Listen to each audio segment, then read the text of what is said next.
one, there's so many things here, but the referee should have stopped that fight. Number one. Number two, the main event, the corner should have stopped that fight. I don't care what the fighter says. The guy basically lost his teeth and was not looking like he was, looking to going back out there. But as a fighter, you're not going to say, hey, I want to quit. So you're almost like looking for the corner to do it for you. But the corner's like, okay, get back out there.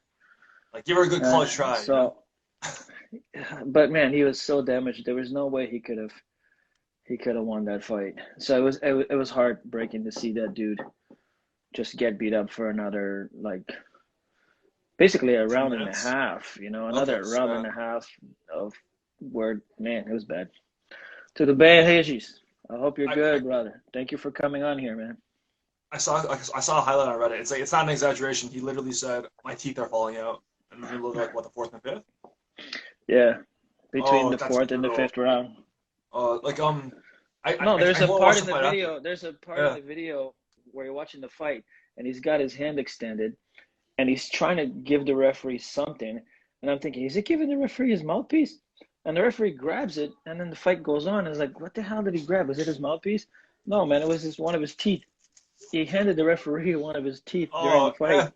Anthony Smith, no! And the referee takes it and puts it in his pocket. It's crazy, man.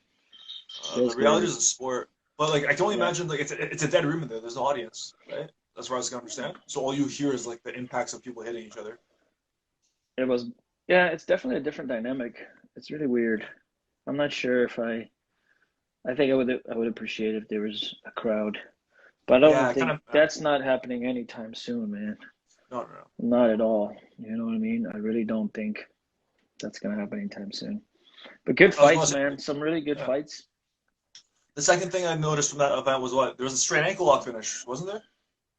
I didn't get a chance to see the first few matches because I was teaching a Zoom class. So I only caught the end of the preliminaries and then all of the main card fights. So yeah, man, the Drew Dober Hernandez fight was crazy. That looked like a sloppy walker. I think Orlovsky needs to retire, man.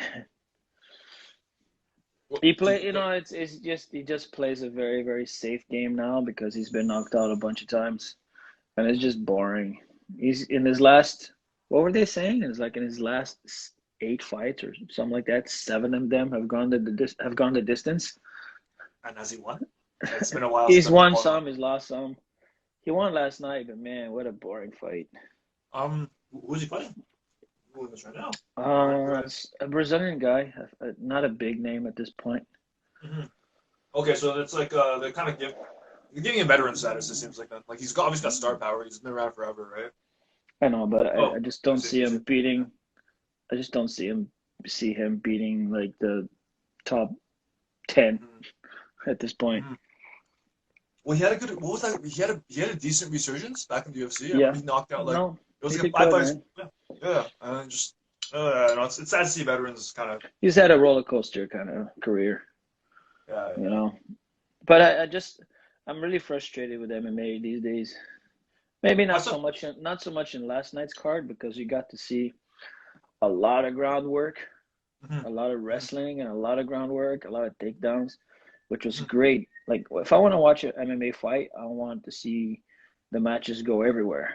You know, I want to see boxing, kickboxing, throws, wrestling, cage work, submission attempts, groundwork. I want to see it all, right? And when you have these guys who just stand up and do really, I don't want to be mean, but it's not like, it's just mid-level kickboxing. That's what it looks like. That's what it looks like to me. It's not the highest level kickboxing. If they want to see that, I'll just watch Glory. But it's not their fault. Remember, it's not their fault. Remember, they have to focus on so many areas. It's hard to be like them incredible in each and every area. I'm just tired of literally watching guys box for 3 rounds and like not make one clinch attempt or a takedown attempt or something to change the fight up. Like, I think if you change things up all the time, you have more chances to finish the fight. That's my opinion. Right. You know, I think if you mix things up between ranges and distances, and things will open up a lot more instead of just looking for that knockout shot. Like, it's horrible. It's not as a, I mean, maybe for the casual fan it's great because they just see people punching each other in the head for that, you know, for 3 rounds or 5 rounds. But as a true fan of the sport, I want to see MMA. I want to see the whole spectrum, the whole rainbow, you know. So, and it does, and you can see like, yeah, but you can see some like some of the guys last night when they were mixing it up, they had like more opportunities to they were either landing shots coming off of the clinch or setting up takedowns off of some good strikes. Like, it opens up so much more if you try to be a little bit more versatile with your combos, with your combinations, and mixing things up, right? I don't see enough of it, and it's getting old. Yeah, that's just how I see it. He's not exactly a good modern example, but I remember just in terms of creating more openings, like even in those transitions, a really good example was Dan Henderson versus Shogun 2. Like after the legendary first fight, like the knockout in the second fight, he breaks off the clinch, and like as he breaks off the clinch, he lands the H bomb, and Shogun just crumples. Yeah. So it's like I'd love to see more of that myself. I'd love to see more of that myself as well. Yeah. But how's it going, Justin? Good to have you on. Good to have you on here. I saw the highlight coming in. Yeah. I saw the highlight. What's it called? Michael Johnson. He got the straight ankle. Like not Michael. He didn't get the straight ankle. The guy straight ankle locked him. Yeah, but man, I felt bad for Michael Johnson. Only because, man, his first round he was just doing amazing. He was lighting this guy up. You know what I mean? Just a full boxing match? Just like absolutely. Just overall control of the fight and the, footwork. He just he wasn't letting the guy do anything. Footwork, punching, combination, speed, everything was just money. But then the other guy comes out in the second round, was like, forget this, man. He just shot in, got a hold of his leg. He actually sat back with almost like a single X attempt, and then he weaved the leg through, rotated. The guy tried to spin the wrong way, and he just got his knee torqued pretty bad. How's it going, Chris? What's going on, buddy? Given your experience, when you see mistakes like that, like what goes through your mind? I'm not going. I'm not here to disparage on professionals. Like, it's obvious they're doing something really hard, but like, look, it was a straight ankle lock. It was just a straight ankle lock. It was more than just a straight ankle lock, man. It was. He had basically the reap leg through into the 411 or whatever you want to call it, and he just had a good hold and just started torquing towards where you get your knee reaped in a way, and then he was tied up, tangled up, and got caught. But this is where I was thinking, like, I was like, see what I'm saying about, like, the other day we were talking about, changing the dynamics of the fight. Like, if something's not working, okay, let's try something else, right? He didn't go back out. Moises, I believe his name is. He didn't go back out and try to do the same thing as the first round. Clearly, the first round wasn't going his way, right? So he's like, forget this, change your plan. And I want to see that. And like, this brings me back to the Gagey Ferguson fight. Man, right. You're getting lit up for 2.5 rounds. Clearly, that strategy of standing up with the guy wasn't working, but he didn't change anything. He just kept doing the same thing, and we all know what happened in that fight. So, yeah. Dramatic finish, plus, to say the least. Not only that, like that guy is really good. The Brazilian guy, Moises, he's good, man. He's a good fighter. He's a decent fighter. I'm putting on my casual fan hat here for a second, and so I don't see a Wikipedia page there. I have no clue who he is. Michael Johnson, he has a name tag. He should have done better. But no, if I'm being serious, it's like, no, well, I think at this point, listen, at this point, anybody that comes into UFC has got to have a decent record. is gotta have some decent fights or some decent wins on their resume. You know, like it's rare that you get a pud in there. You know what I'm saying? Yeah, It's yeah. rare. You know what I mean? It hurts so bad as a fan when like you see Michael Johnson in the sense that like I'm a fan of him. I'm actually like he's got fast hands. He's got slick style when he KOs people. It's awesome to see. It's unreal. He did it. But He then was like doing it. This first round was really good. Like he was looking this, really sharp. But this is what I'm saying. It's like first round's great. Second round it all just fell apart. What happened, man? No, well, but I digress. I the digress. other guy changed his strategies. Like forget Exactly. No, this, man. it's like no credit to the other guys. So yeah. No. If I may, I just gotta say, I finally launched the YouTube channel. It's finally done. This 8-month odyssey is finally done and over with. Oh my god, Professor. You've been When struggling do, with that for a while. well, dealing with personal issues and like just like trying, I don't know, dealing with perfection Yeah. or trying to deal with perfection, right? Sometimes better finished is better than perfect. Yeah, definitely. I learned that lesson. You know what I mean? Um, yeah, definitely. Sometimes you want to be perfect, but it's better to just throw it out and fix it as you go. You know, Yeah, and make I'm happy. Yeah, adjustments as you go. exactly. I'm happy with the way it went. First day Yes, for just Crystal, I first see what's you. it called? First post on Facebook. I'm up to 50 subscribers. It's great. I've already surpassed my personal channel, so that's all. No, I'm pleased. I look forward to posting a lot of fun, Talk a lot of about engaging content. subscriptions, man. We can't hit that 100 mark. What's going on, people? Okay, we're We crawling need there. to hit we need to hit the 100 because we want to do some stuff. You know, we need to do some things with this channel, and we can't do those certain things without that 100 subscription. Just for the record, we're You like it's know, not even and like then we're like 50 away. I'm It's not. 11 people. Come on, people, come on, tell your friends.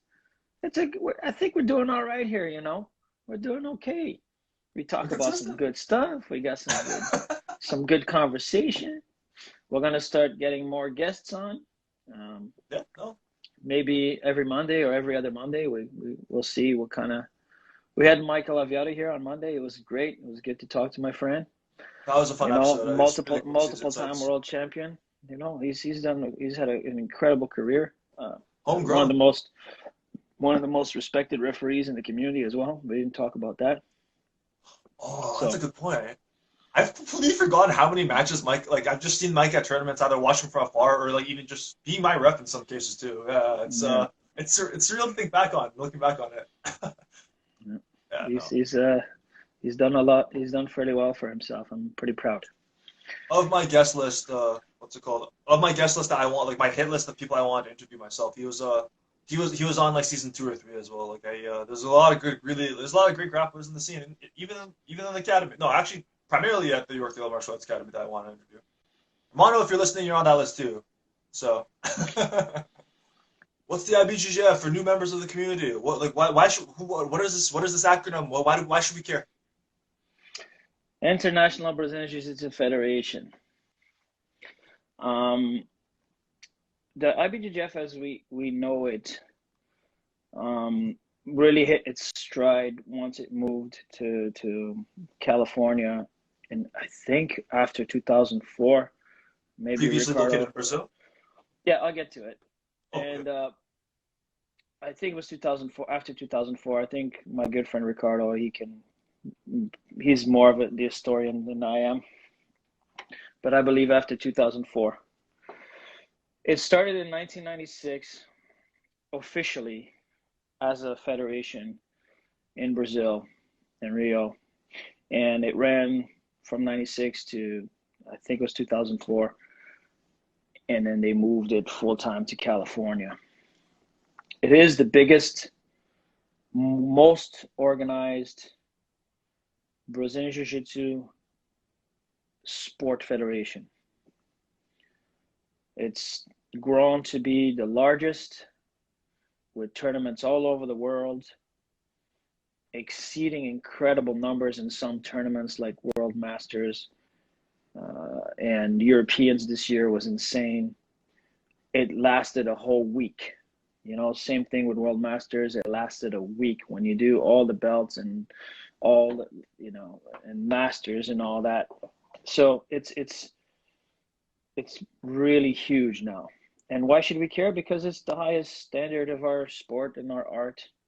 Now, there are some others out there that are really, really good too, and they're up and coming.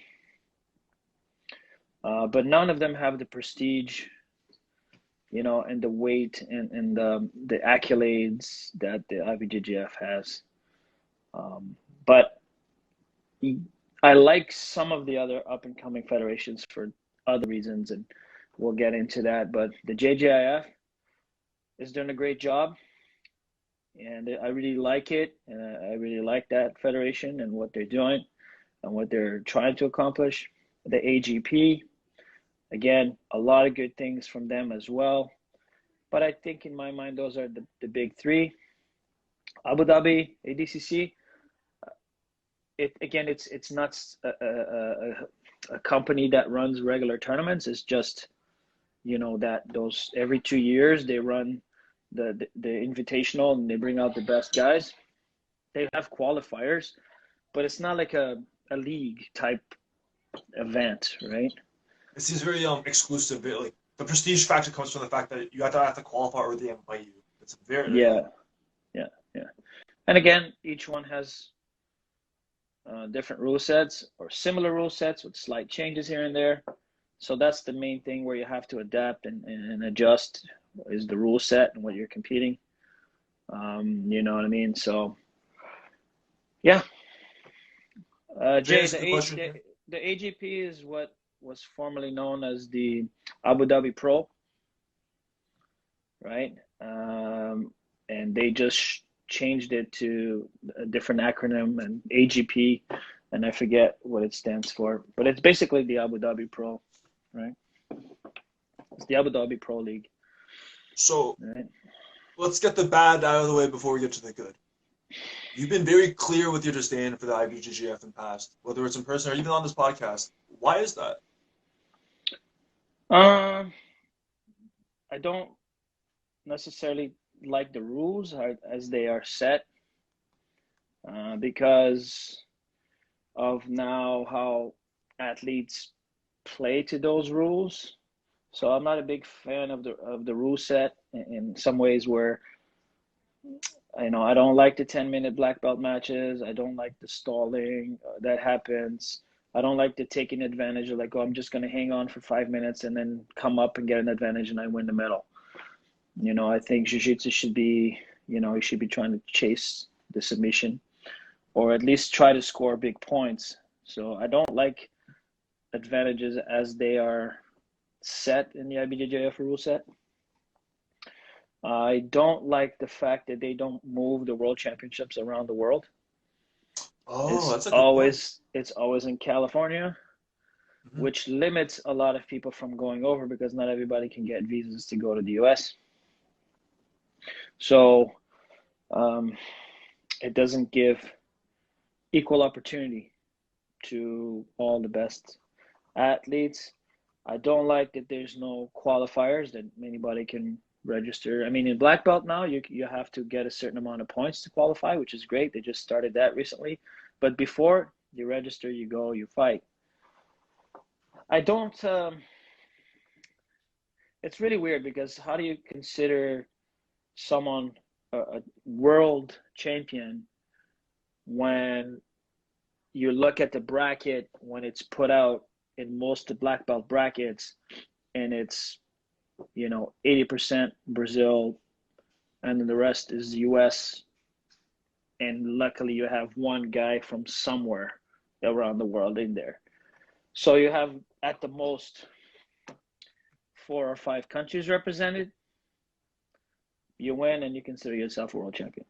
Okay. I'm not a fan of that. Now, this is not by any means discrediting the talent and, the best people in jiu-jitsu in the world are competing in the IBJJF. Okay? Let me make this clear. But is it a true world championships in the sense when you compare it to judo, when you compare it to wrestling, right? Or any other combat sport that has a world championship, right? You look at their world championships, there's national qualifiers, right? Like, for example, provincial qualifier, national qualifier. The national qualifier represents the national team. The national team goes to the World Championships, right? So you have multiple countries represented. You're only, so this is where I'm like, okay, great. It's the highest pinnacle of our sport is the IBJJF, talent-wise, athlete-wise, and all that. But is it a true world championship? To me, I look at it as a teams championship. It's a teams world championship because, it doesn't matter which country you're from. That doesn't matter in the IBJJF. It matters which patch you wear on your back, right? So it's a teams world championship. It's not a flag country world championship, right? So that's how I see it. So, which is okay because they have team trophies, and I like that too. I like the idea of the team thing. I think it's great. It just creates good rivalries. It creates good competition. But is it a true world championship? I don't know. I guess it's up for debate. I think you actually just touched on that's a huge point you touched on that I've never really heard. It's a visibility issue. It's not just like the main criticism is it's like, oh, it's an evil corporation that's not actually well, for profit. It's for profit. It's a for-profit organization, so it will never go to the Olympics through the IBJJF. They clearly, yes, it's about the money. They want to make money. They don't really, but every year they improve and they do things better.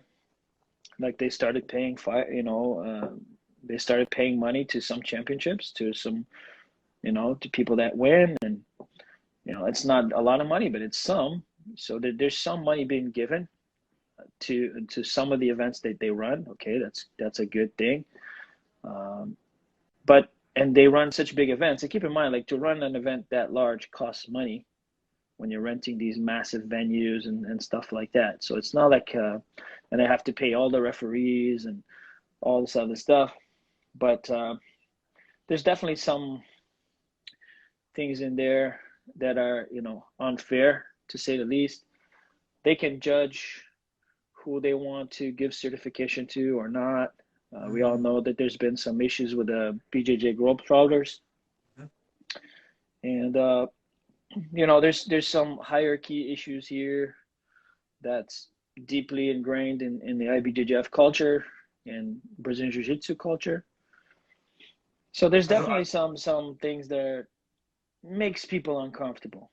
Right? Can you elaborate on that? I'm not sure what you're touching on there in terms of like hierarchy issues within specifically the IBJJF. Well, because like for example, a lot of what people don't like, I get it because they're trying to control who gets black belts and stuff like that.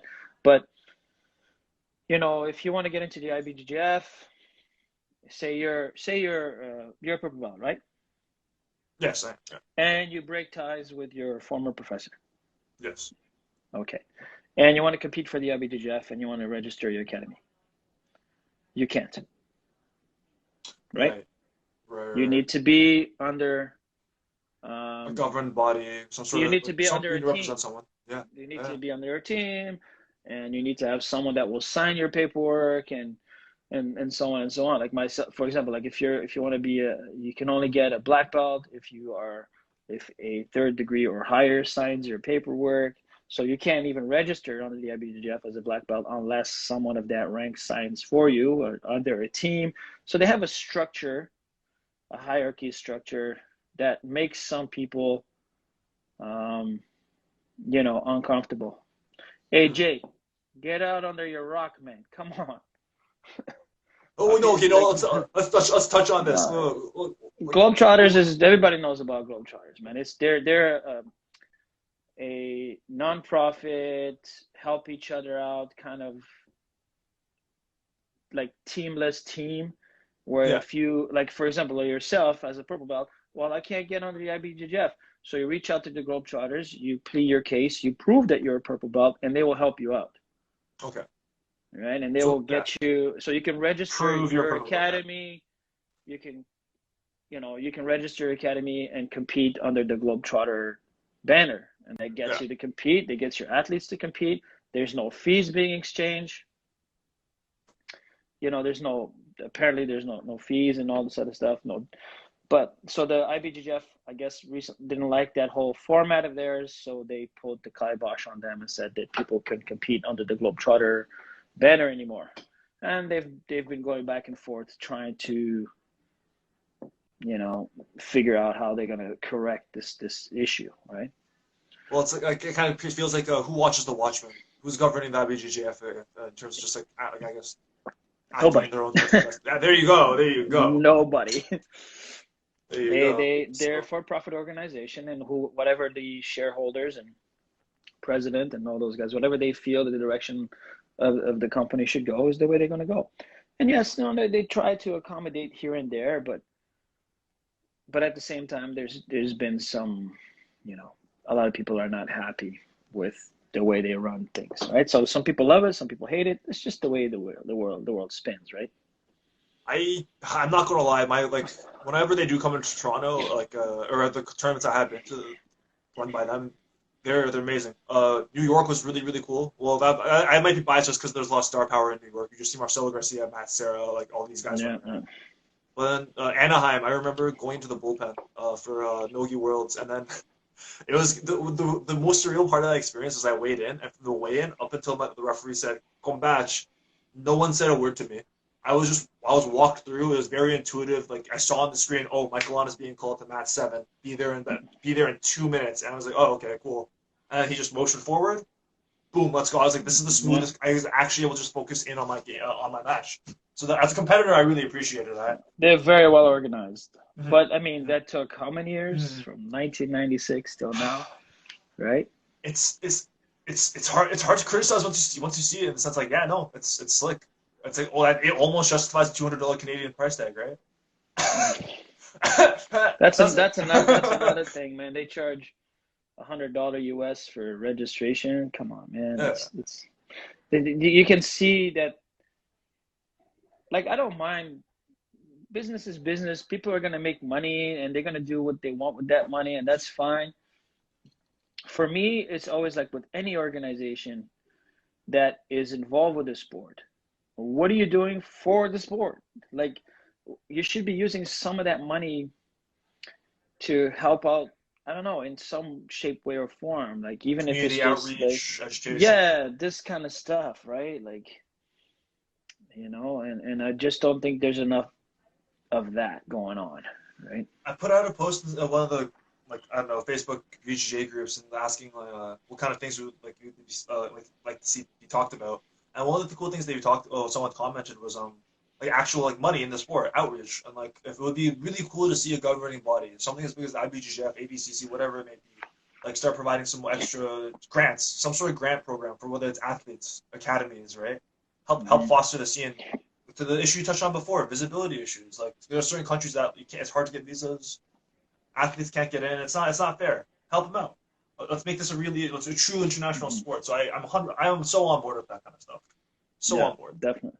Well, I mean, if you follow the UAE, which is the United Emirates Jiu-Jitsu Federation, man, if you go on there, I mean, yes, it's clear we're talking about a nation that has funds and has a lot of money and all this other stuff, and they have the support of the sheiks. They love the sport. But even recently, like if you go on the UAJJ, whatever, and on Instagram, you will see that during this whole time, the last 2 weeks, like the advantages they have because of funding, right? They brought in all these guys that compete for the UAE national team. They had them all tested for COVID, and they had a camp, and they've been training this whole time, right? Fully funded. All the coaches are there. The national coach is Ramon Lemos. He was there. You see him in all the posts, and they've literally been training. They've been talking about dieting. They've been talking about mental training, and they've been doing like 2-a-days every day. Versus people are scrambling to make fully funded, right? Yeah. Hotel provided for all the athletes. It's just crazy, you know what I mean? They love the sport so much over there. It's like insane how much funding is being put into the sport. And I'm just like, that doesn't happen in other countries, you know, and that's from the federation. Like the federation is doing that. It's not, you know, just some random company. And I mean, that's the thing. You know, IBJJF. What are you doing with all that money you're making?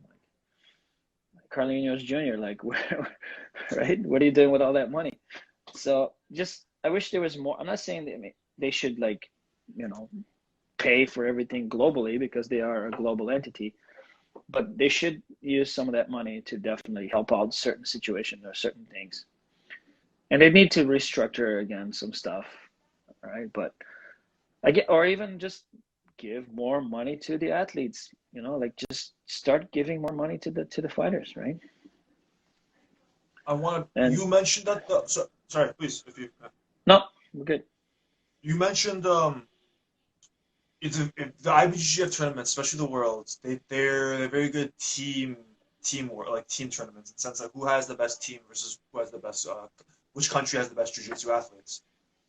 What tournament slash production do you think actually represents maybe something more on a global scale? And yeah, Well, I mean, I don't want to sound biased, but I've had the experience of being, you know, the national coach for the last 3 years under you know, the OJA, CGA, and the JJIF. That to me, that's a global tournament. That is a world championship. It's a true world championship. I mean, yeah, everybody's gonna get on my case about all the best fighters are not there. Fair.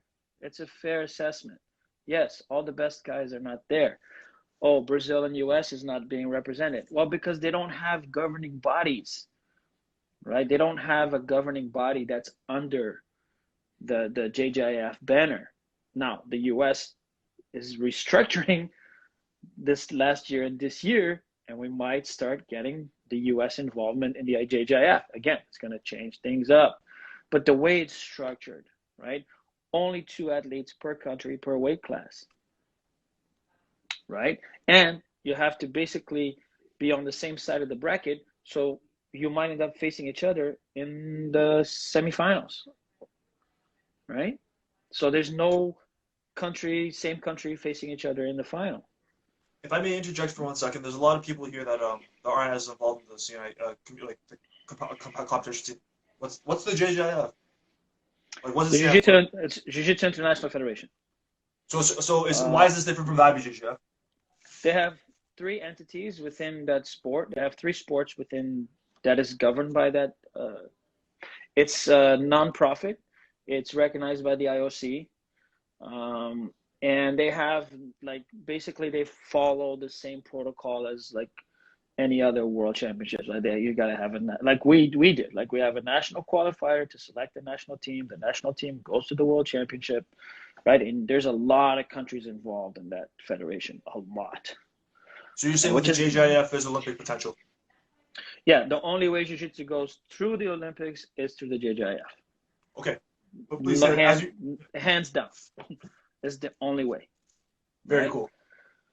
So I've had the privilege, and it's amazing because you go there. It has nothing to do with team you represent or patch you represent. It's a nation. You represent your country. So it was the greatest honor for me every time you see the Canadian flag going up and a Canadian athlete on the podium.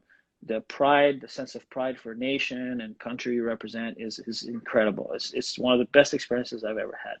And so, and even like I felt more sense of pride than I've ever had going to, you know, coach guys at the JJF Worlds or the World Masters. Again, I'm not saying I wasn't proud. I'm not saying that it wasn't an incredible accomplishment for a lot of my students, but it's a different feeling. It's a completely different feeling, you know. I'd imagine you feel a little bit more connected on a global scale versus just like, hey, I'm here for this company and Yeah, it their was accomplishments. it's incredible, and all the athletes that have participated or have been part of the national team, like you can see that like they want to go back. They want to go back to represent their country. They want to go back and trust me. The thing is like it's not like the talent isn't good, man. The talent is really good. The level is really really high. You know what I mean? These are all jiu-jitsu is global now, right? So all the people competing and representing, it's the same rules as the IBJJF, right? For their ground sport part of the thing. They have two other sports, fighting and dual system, but we don't really get involved too much with that with Canada. But man, it's I love it. I think it's great. It's a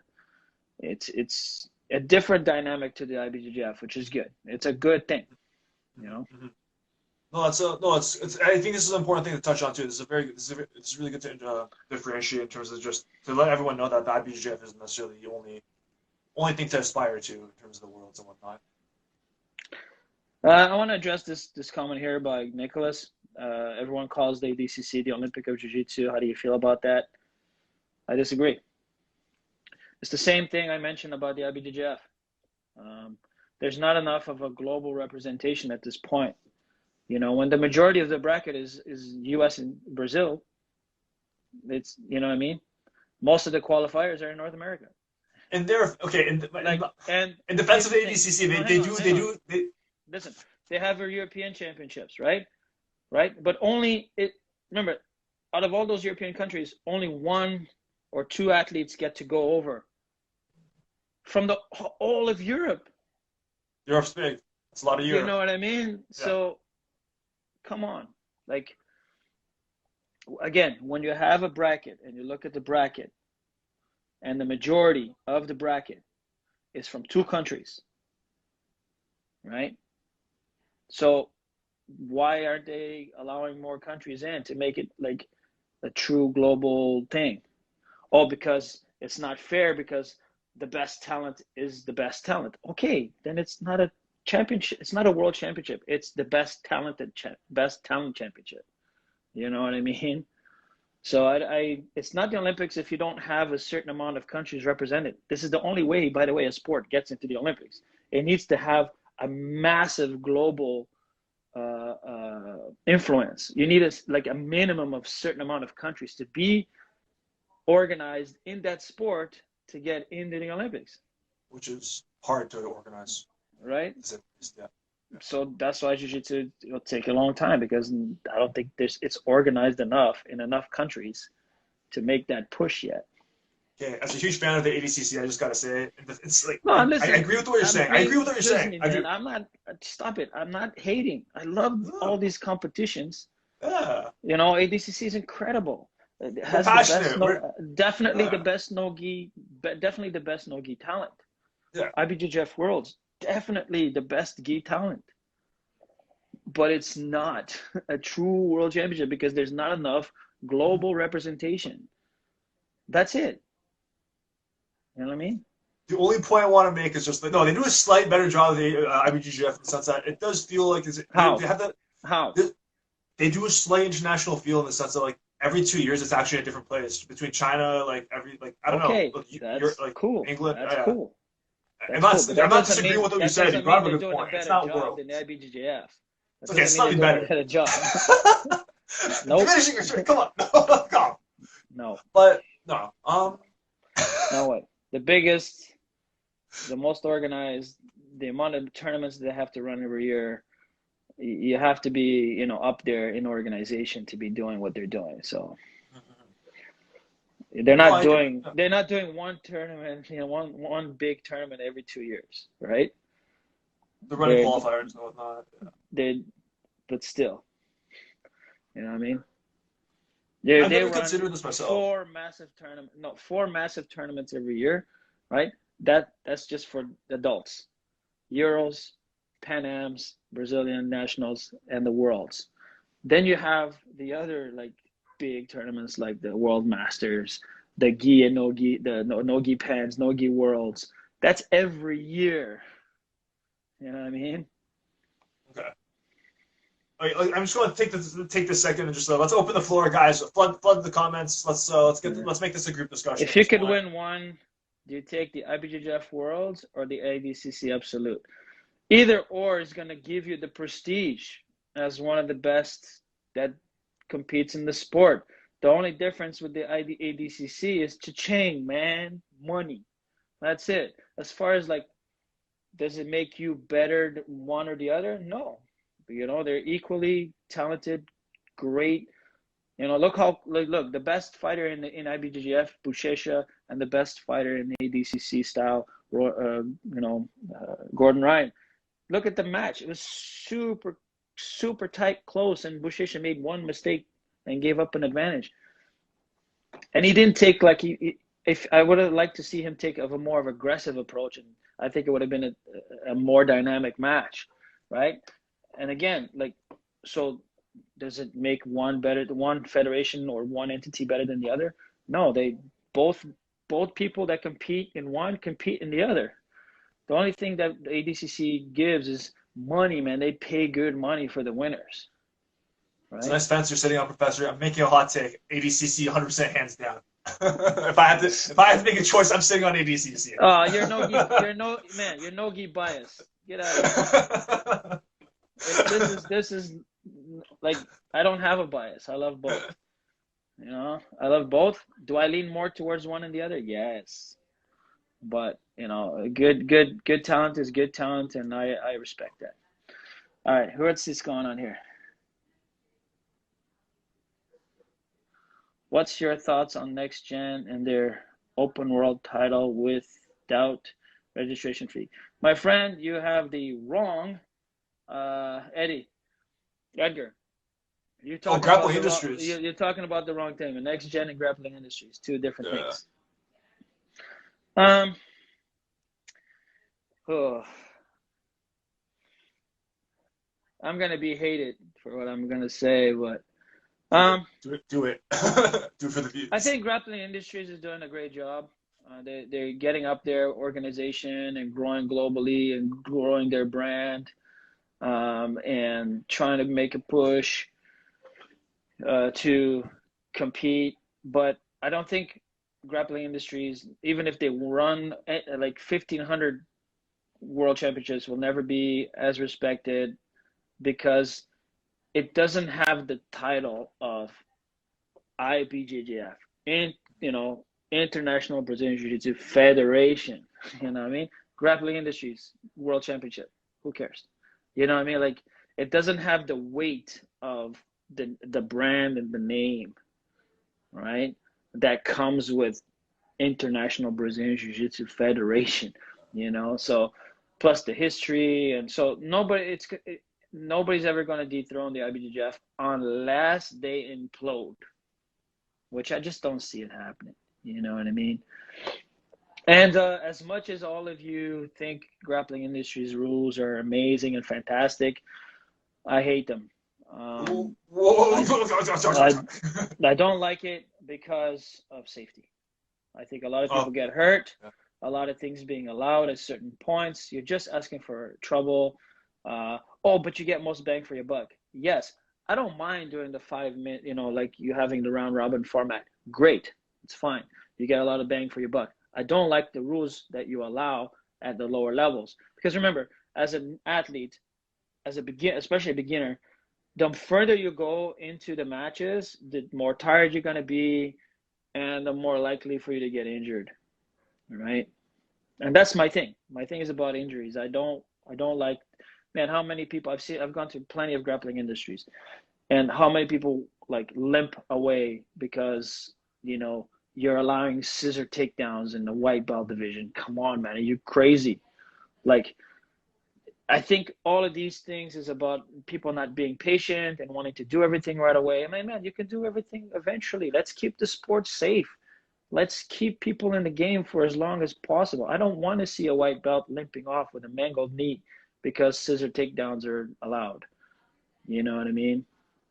So definitely, again, I like the format. I'm not trying to knock them down too much. I just don't like when they allow the certain things at certain level, a certain belt level, because people are going to just get injured. A lot of it is they don't have enough experience in defending. Allowing heel hooks is just okay. I just don't want to see the amount of people that get hurt in that event. And let's not kid ourselves. A lot of people get hurt in those events. And I never discourage people from competing. I just want to make them aware of, the safety, and make sure you understand the rules, make sure you know what you're getting yourself into, make sure you tap early. And I think that round robin there's good and bad in everything, you know. There's good and bad in everything. Like round robin is great because you get more bang for your buck, and everybody loves that. You get, you know, a minimum 5 matches for the money you pay instead of like one and done with all the other formats. But at the same time, that doesn't mean it's a good thing because, you know, by the time you're doing your fourth, fifth, sixth match, you could be tired, you know, and depending on the rules and what's allowed, I don't like the risk factor, risk versus reward kind of thing. Just So I'm as not a like, fan. I'm not a fan only because of the injuries. Like I see too many people getting hurt, and I don't like it. I have a fun low light reel I made as a joke once. But no, in that video, it's like there's a moment where you distinctly see my ankle snap during a heel hook because of that tournament. No, that was my fault. But it's a tried and true story. I've been there. I've been there myself. I've seen it. You just see like people just their knees getting destroyed. It's like career, life changing. Not even career. It's like no, it's a hobby stuff, right? Life changing injuries. I mean, I shudder to think about it. I'm not against learning these things. I'm not against eventually being able to compete under these rules. But I think you know, I'd rather see it later on in the brown and black belt divisions where guys have more control and guys know more about themselves and their body, and they know, hey, I got caught, I'm gonna tap. A lot of times, like for example, white and blue belts, they don't know that they should tap or not, right? Or they want to test their limits, and they're like, and they don't tap, and they get hurt. So I think there's a reason why I agree with safety rules and why you shouldn't do this at this belt level versus allowing to do this at this belt level, right? And for me, it's all about safety. Man, listen, I just got an MRI this week. I'm probably going to need surgery on my shoulder, and I've had multiple issues with my neck and shoulders and knees over the years. And for me, like I just don't want my students I want them to avoid any kind of this kind of stuff as long as they can, right? And be healthy and competitive and have a good long career without having to deal with, you know, debilitating injuries. So anytime I see a rule set where it could be potentially dangerous for my students, I just give them a heads up and go, listen, may not be, you know, the best. You know what I mean? Lorenz has a good point here. As like, there's only so much you can do to provide safety teachings. I never say don't compete Yeah, there. Like if you yeah. go all my posts and all my meetings and everything that I've said about all the tournaments, whatever, it doesn't matter, which is what OJA, IBJJF, grappling industries, whatever, or Abu Dhabi Pro. We've had all these tournaments in Ontario. I always say the same thing. I'm not stopping you from competing, but here's my opinion. Here's where I see it. Ultimately, you decide. But if you decide that that's what you want to do, then make sure you know the rules. Make sure you prepare accordingly. Make sure you understand what you're getting into so you're not surprised and go, oh, I didn't know, and my knee is destroyed now. Right? Yeah, I've done that a few So times. Yeah. ultimately, it's your responsibility to know the rules. I can't emphasize that enough. Like, no, if you're gonna play a game, how can you play a game if you don't know the rules? That's just stupidity. You know, like really know the rules so you put yourself in the best position to win, or at least to tap in time and be safe. Right. So I try to educate as much as I can my students, my athletes, my affiliates, but ultimately I say you're grown ups, you're grown ass adults, man. You can make your own decisions ultimately, right? Guys, toss us more questions here. We're on a roll today. I'm actually. What's going on, This Monkey? topic's great. You're gonna be on here on Monday or what? Oh. Hey? You're gonna be here on Monday? It's getting Monkey. It's getting Ricardo. Amendolia. My God, look at this man go. Appreciate the No support, response. man. Monkey. Nicholas asked, "What about Hickson's Federation?" I remember hearing about this long time ago. Come on, man. Like I respect Hickson a lot. I think that you have to, and I talked about this a little bit previously. Guys, please do not hate on those who build the road that you are walking in now. You know what I mean? Like we are here because of the Gracie family. We are practicing jiu-jitsu because of the Gracie family, and we have to be grateful to those guys for that. You know, like there's no way you cannot respect who they are. But that doesn't mean you have to agree with what they're doing.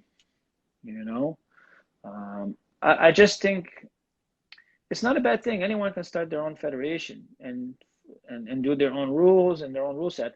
But I think a lot of his federation is more of a traditional feel. He's trying to push more of the self-defense. I'm not sure if he's even going to run tournaments. At this point, I haven't even heard of them running a tournament, and their federation is a couple of years old now, right? I'm assuming. I was going to say, like, I So haven't heard about this tournament in a long time. I don't think they're running tournaments, and if they are, of course, they're going to have a different rule set. But guys, there's so many upstarts and so many things. Every Gracie family has its own federation, and some of them run their own tournaments, some of them don't. But at this point, nothing is going to come close to the three that are, up there now as far as the gi goes. And right now, I look at it in order: IBJJF number 1, Abu Dhabi Pro number 2, and the JJF number 3. Everything else, I mean, they can do great numbers. They can have great successful tournaments, well organized. They can do well financially, but the prestige in their organization and all this other stuff, I think goes to those 3 entities at this point. New question from Eddie. Picks for Saturday UFC. Oh, I didn't have a chance to really look at the card, so I don't know Overeem versus. I'm going to list it off to you really quickly. Overeem versus Walt Harris. Who do you have? I'm picking the upset with Harris. Oh, that's a hot take. Okay, Claudia Gadelia. Oh man, someone's going to butcher me for that pronunciation. Or versus Angela Hill. Angela Hill has really gotten herself in a position where she's doing really, really well, and she's had some really good fights lately. But Claudia Gadelia is a beast. That's a hard fight to pick. Really? I don't know. I think Gadelia is the favorite, but I think Hill's got some momentum going for herself. We'll see. Yeah, Gadelia is definitely the favorite to win. Mm-hmm. Yeah. I think Hill's built some nice momentum for herself, so it should be a good fight. Dan, man, these names. Dan Ige, I-G-E, Dan I versus Edson Barbosa. Oh, Edson Barbosa's foray into 145. I don't know. Right, yeah. I don't know. It's hard. I don't like him. It's hard to pick against Barbosa, but man, that's a lot of weight to cut to 45, man. How much is he depleting himself, and is that chin gonna be suspect now? I don't know. As a fan, I don't like that career move. It's just I don't see that going well. I'm choosing the other guy. Eric Anders versus Krzysztof Jotko. I don't know too much about Eric. Eric is talented, super athlete, but he's a hit and miss every time. And I don't know enough about the other guy. 2 minutes, brother. 2 minutes. All right, we're going just the main card. Actually, no, I don't even know who the other guys are. Song Yadong versus Marlon Vera in the featherweight division. You know those guys? Man, that's a good scrap. Ooh. I just picked Song Yadong because he's got the coolest name. I was going to say, that's why I'm choosing Krzysztof Jotko. The more for the name. No, he's a good man. He's a good fighter. Song's a good fighter, man. He's a decent fighter. It should be a good fight. I have not enjoyed myself. Marlon always comes to scrap, man. Marlon's he's a tough kid, man. So I'm really glad this question was asked. I'm glad this question was asked because I haven't enjoyed myself just watching a fight in a long time, like a fight card. So I'm going to tune in tomorrow. We're only 1 minute left. We're at the 1 minute left. Yeah. All right, I'm taking this time to myself. I'm just making my plugs now, guys. My YouTube channel, Be Grapple, okay? Be Grapple on YouTube. Check it out. My links in my bio. The Facebook page, there's a big post about it. It's a big deal, right? Because it's me. So please check it out. Lots of content coming. My guest lineup for season 1: Ian Fremantle, my first no-gi grappling coach. Professional fighter Max Lee. Episode 3, yours truly, right here in the flesh, in the digital flesh, Marco Costa. And we talk about other things that we don't talk about here. Exclusive topics, high premium quality content. Okay, so here, this is my promo. Please like and subscribe. Thank you. All right, well, I'm good. Well, how do you follow that? I'm also interviewing Shane Fishman about the Fishman at some point. For those of you. Yeah, please check that out. I wanna join in on that for sure and check that out. Lots of spicy topics with Shane. Shane is an incredibly young talent, and I wish I could. I hope this doesn't hold him back too much, the COVID thing, and I'd like to see him right back and competing again. All right, everybody.